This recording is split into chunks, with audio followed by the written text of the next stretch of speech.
Ju përshëndet gjithëve, urime për ditën e zgjedhjeve. Sot bashkë me familjen time e krytëm obligimin qytetar, votuam për të mirën e qytetit tonë.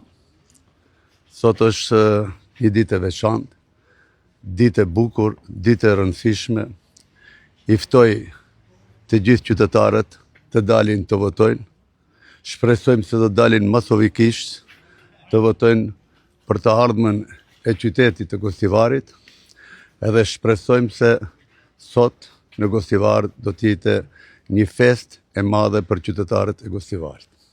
Po procesi zgjedhor, sipas informacioneve të mia, zhvillohet normalisht, qytetarët dalin të votojnë. Besoj se deri mbrëmje do të dalin të gjithë qytetarët, se ata me votën e tyre vendosin për fatin e vet, për të ardhmen e qytetit të tyre.